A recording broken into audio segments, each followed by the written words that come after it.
Hi friends, வணக்கம் welcome back to my channel. இன்னைக்கு video ரொம்பவே இன்ட்ரெஸ்டிங்காக இருக்கும். ஸோ வீடியோ வந்து ஸ்கிப் பண்ணாமல் பாருங்கள். இந்த மாதிரி வேர்க்கடலை வந்து ஒரு கப் அளவுக்கு எடுத்திருக்கேன். நம்ம வீட்டில் இருக்கிற குழந்தைங்க வந்து சடனாக வந்து ஸ்நாக்ஸ் கேட்குறாங்க அப்படின்னும்போது டக்குன்னு வந்து இந்த மாதிரி செஞ்சு கொடுத்துடலாம். செய்கிறது வந்து ரொம்ப ஈஸி. இதுக்கான டைமும் வந்து நமக்கு பார்த்திங்கன்னா ரொம்பவே கம்மி தான்.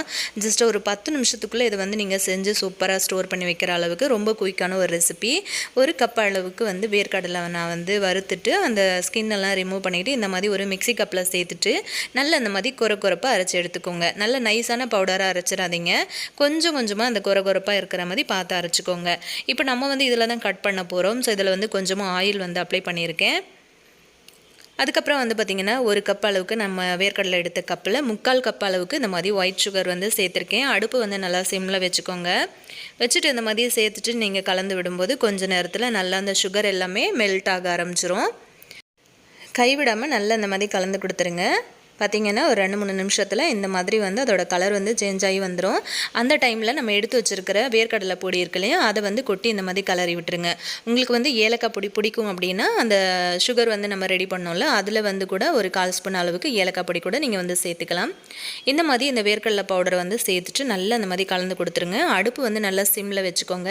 நல்லா கொஞ்சம் நேரத்தில் வந்து பார்த்திங்க அப்படின்னா உங்களுக்கு நல்லா இந்த மாதிரி கலர் வந்து சேஞ்ச் ஆகி வரும். ஸோ இப்போ பாருங்கள், சூப்பரான கரெக்டான ஒரு பதம் நமக்கு வந்து கிடச்சிருச்சு.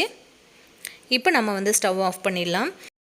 இப்போ நம்ம ஆல்ரெடி ஆயில் அப்ளை பண்ணி வச்சுருந்தோம்ல, அதில் இந்த மாதிரி நான் சேர்த்துக்கிறேன். உங்கள்கிட்ட பட்டர் ஷீட் இருந்தது அப்படின்னா கண்டிப்பாக இந்த மாதிரி வந்து நீங்கள் அந்த கட்டையில் நம்ம ஆயில் அப்ளை பண்ணி வச்சுருக்கோம்ல, அந்த ஆயிலை வந்து அந்த பட்டர் ஷீட்டில் வந்து அப்ளை பண்ணிவிட்டு அந்த கட்டைக்கு மேலே வச்சுட்டு அந்த பட்டர் ஷீட்டில் வந்து கொட்டி விட்டுருங்க. டக்குன்னு வந்து இந்த மாதிரி ஒரு மத்தில் ஆயில் அப்ளை பண்ணிவிட்டு நல்லா இந்த மாதிரி தேய்ச்சி விட்டுருங்க. அப்போ தான் நமக்கு வந்து கரெக்டான ஷேப் கிடைக்கும். உங்களுக்கு எந்த அளவுக்கு தடிமனாக தேவையோ அந்த அளவுக்கு வந்து ஷேப் பார்த்துட்டு கரெக்டாக வந்து தேய்ச்சி விட்டுருங்க. இது நீங்கள் கட்டையில் தான் வந்து கொட்டணும் அப்படின்னு கிடையாது. நல்ல ஒரு பெரிய பிளேட்டில் கூட ஆயில் அப்படி இல்லைன்னா நெய் ஏதாவது ஒன்று அப்ளை பண்ணிவிட்டு நீங்கள் இந்த மாதிரி கொட்டிட்டு ஷேப் பண்ணி விட்டுடலாம். இது கொஞ்ச நேரத்தில் உங்களுக்கு காஞ்சிடும். ஜஸ்ட் ஒரு 5 நிமிஷம் தான் உங்களுக்கு எடுக்கும் இது காயறதுக்கு. கொஞ்சம் சூடாக இருக்கும்போதே நீங்கள் இந்த மாதிரி வந்து ஷேப் கட் பண்ணி கொடுத்துருங்க. அப்போ தான் நமக்கு வந்து அதை எடுக்கிறதுக்கு ரொம்ப ஈஸியாக இருக்கும். நான் என்ன ஒரு தப்பு இதில் பண்ணிட்டேன் அப்படின்னு பார்த்தீங்கன்னா, இந்த மாதிரி கட்டையில் நான் வந்து அப்படியே டைரெக்டாக சேர்த்ததுனால என்னாச்சு அப்படின்னா கொஞ்சம் எனக்கு வந்து சிரமமாக இருந்தது அதை வந்து எடுக்கிறதுக்கு. ஸோ அந்த தப்பை நீங்கள் வந்து செஞ்சிடாதீங்க. கண்டிப்பாக வந்து ஏதாவது ஒரு பிளேட் கூட நீங்கள் வந்து யூஸ் பண்ணிக்கலாம். கண்டிப்பாக வந்து பட்டர் ஷீட் கூட போட்டுக்கோங்க. அப்போ தான் உங்களுக்கு வந்து ஈஸியாக உடையாமல் வந்துடும். இப்போ பாருங்கள், இது கொஞ்சம் நேரம் விட்டுட்டிங்க அப்படின்னா நல்லா இது வந்து ஆறி வந்துடும். நல்லா ஆறுனதுக்கப்புறம் நீங்கள் இந்த மாதிரி எடுத்தீங்க அப்படின்னா மட்டும்தான் உங்களுக்கு வந்து அது உடையாமல் வரும். ஸோ ஆறுறதுக்கு முன்னாடியே நம்ம வந்து அதை எடுக்க ஆரம்பிச்சிடும் அப்படின்னா அங்கங்கே 1-2 வெடித்து இந்த மாதிரி உடைய ஆரம்பிச்சிடும். ஸோ அது வந்து பார்த்துக்கோங்க. இந்த மாதிரி செஞ்சு நீங்கள் வந்து ஸ்டோர் பண்ணி வச்சிட்டிங்க அப்படின்னா கிட்ஸ் வந்து எப்போ ஸ்நாக்ஸ் கேட்டாலும் டக்குன்னு வந்து எடுத்து கொடுக்கறதுக்கு ரொம்ப ஈஸியாக இருக்கும். அதே சமயத்தில் வந்து வேர்க்கடலை வந்து குழந்தைங்களுக்கு ரொம்ப நல்லது. ஸோ ரொம்ப ஒல்லியாக இருக்கிற குழந்தைங்களுக்கு கூட வேர்க்கடலை வந்து தொடர்ந்து கொடுத்துட்டே இருந்தீங்க அப்படின்னா நல்லா வெயிட் போடும். ஸோ கண்டிப்பாக வந்து ட்ரை பண்ணி பாருங்கள். செம சூப்பரான ஒரு ஸ்நாக் ரெசிபி. இப்போ நம்ம அடுத்த டிப் என்ன அப்படின்னு பார்க்கலாம். இது வந்து என்ன அப்படின்னு பார்த்தீங்கன்னா, தக்காளியும் முட்டையும் சேர்த்து செஞ்ச தொக்கு. இது வந்து காலையில் டிஃபனுக்காக நான் வந்து கோதுமை தோசை பண்ணியிருந்தேன். ஸோ அதுக்கு வந்து செஞ்சுருந்தேன். ஒரு சின்ன பவுலில் கொஞ்சமாக வந்து இது மீதி ஆகிடுச்சு. ஸோ இதை வந்து நைட்டுக்கு நம்ம எப்படி யூஸ் பண்ணுறது அப்படின்னு தான் இப்போ பார்க்க போகிறோம். இதை உடனே நான் வந்து ஃப்ரிட்ஜில் எடுத்து வச்சுட்டேன். இப்போ நைட்டுக்கு வந்து பார்த்திங்கன்னா நம்ம சப்பாத்தி செய்வோம் இல்லையா, சப்பாத்திக்கு எப்படியும் வேறு ஏதாவது ஒரு கிரேவி வந்து தொட்டுக்கிறதுக்கு நம்ம பண்ணுவோம். ஸோ இதை வந்து நம்ம எப்படி இதில் யூஸ் பண்ணிக்கலாம் அப்படிங்கிறத ஷேர் பண்ணியிருக்கேன். ஸோ நீங்கள் இந்த மாதிரி வந்து ஏதாவது பொரியல், கூட்டு அந்த மாதிரி கூட ஏதாவது மீதம் ஆயிடுச்சுன்னா கண்டிப்பாக இந்த டிப்பு வந்து ஃபாலோ பண்ணி பாருங்கள். இந்த மாதிரி உங்களுக்கு தேவையான சைஸில் இந்த மாதிரி திரட்டி எடுத்துக்கோங்க. சின்னதாக வேணும் அப்படின்னா சின்னதாக கூட நீங்கள் திரட்டிக்கலாம். இப்போ நம்ம எடுத்து வச்சுருக்கிற தக்காளி முட்டை கலவை இருக்குல்ல, இதை வந்து இந்த சப்பாத்திக்கு நடுவில் வந்து இந்த மாதிரி கொட்டிட்டு நல்லா இந்த மாதிரி ஸ்ப்ரெட் பண்ணி கொடுத்துடலாம். கொடுத்துட்டு இதை வந்து அப்படியே 2ஆக நம்ம வந்து மடிச்சிடலாம். கண்டிப்பாக வந்து நம்ம காலையில் செஞ்சதை மதியானமோ இல்லை மதியானம் செஞ்சதை நைட்டுக்கு கொடுத்தா குழந்தைங்களோ வீட்டில் இருக்கிற பெரியவங்களோ அதிகமாக அந்த மாதிரி சாப்பிட்றது கிடையாது. உடனே வந்து ஃப்ரெஷ்ஷாக செஞ்சு கொடுக்கணும் அப்படின்னு எதிர்பார்ப்பாங்க. ஸோ நம்ம ஆல்ரெடி வந்து செஞ்சு வச்சுட்டோம் அப்படிங்கிறதுனால ஸோ அதை வந்து மீதியாக தூக்கி போடாமல் நம்ம இந்த மாதிரி கூட யூஸ் பண்ணிக்கலாம். இப்போ பாருங்கள், ஒரு ஃபோர்க் வச்சு நல்ல அந்த ஓரங்களை எல்லாத்தையும் வந்து சூப்பராக அழுத்தி விட்டிங்கன்னா நல்ல ஒரு டிசைனாகவும் உங்களுக்கு மாறிடும். அதே சமயத்தில் நல்ல ஒட்டிக்கும் மாவு. இப்போ ஒரு கல்லில் போட்டுட்டு நல்லா இந்த மாதிரி தேவையான அளவுக்கு ஆயில் ஊற்றிட்டு நல்லா இந்த மாதிரி வந்து வெந்து வர்ற அளவுக்கு விட்டு எடுத்து இந்த மாதிரி கட் பண்ணிக்கோங்க. இந்த மாதிரி செஞ்சீங்க அப்படின்னா டிஃப்ரெண்ட்டாக நீங்கள் ஏதோ ஒரு ரெசிபி வந்து செஞ்சு கொடுத்துருக்கீங்க அப்படின்னு ரொம்பவே லைக் பண்ணி சாப்பிடுவாங்க. யாராலையுமே வந்து கண்டுபிடிக்கவே முடியாது. ரொம்ப ரொம்ப டேஸ்டியாக ரொம்ப ஜூஸியாகவும் இருக்கும். கண்டிப்பாக இதெல்லாம் வந்து பார்த்திங்கன்னா உருளைக்கிழங்கு பொரியல்லாம் மீதம் ஆயிடுச்சுன்னா சூப்பராக அந்த மாதிரி ட்ரை பண்ணி செஞ்சு கொடுங்க. இப்போ நம்ம ரொம்ப ரொம்ப சூப்பரான ஒரு ஹெல்த்தியான ரெசிபி தான் பார்க்க போகிறோம். என்ன அப்படின்னு பார்த்திங்கன்னா தூதுவளை துவையல். தூதுவளை வந்து பார்த்திங்க அப்படின்னா நமக்கு எப்போவுமே கிடைக்காது. எப்போயாவது கிடைக்கிற சமயத்தில் கண்டிப்பாக இதை வந்து வாங்கி செஞ்சு பாருங்கள்.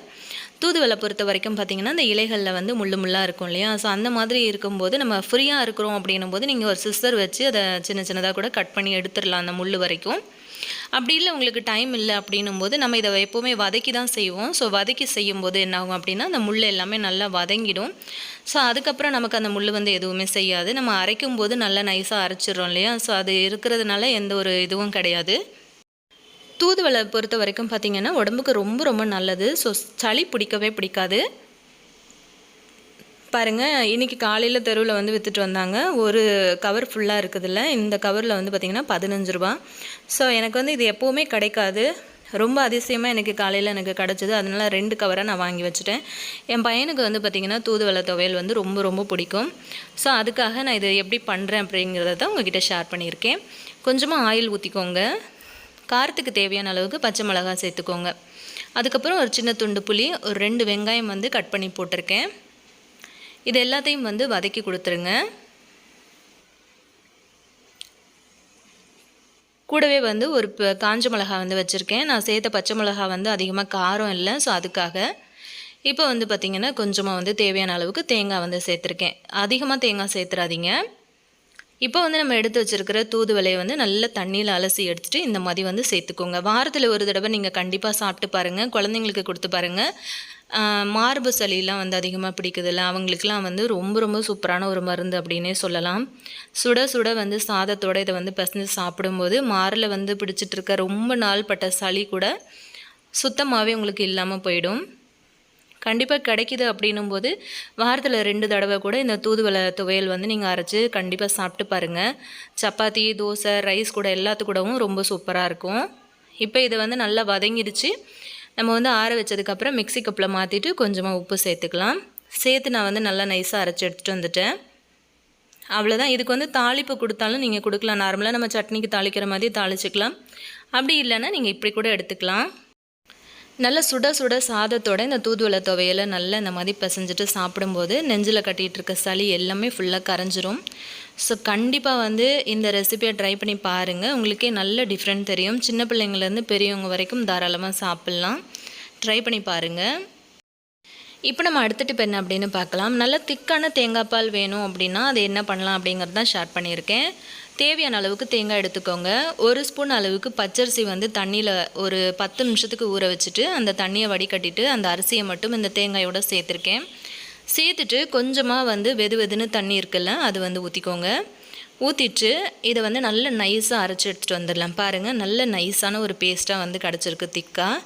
இப்போ இதை வந்து நம்ம ஃபில்ட்ரு பண்ணி எடுத்துக்கலாம்.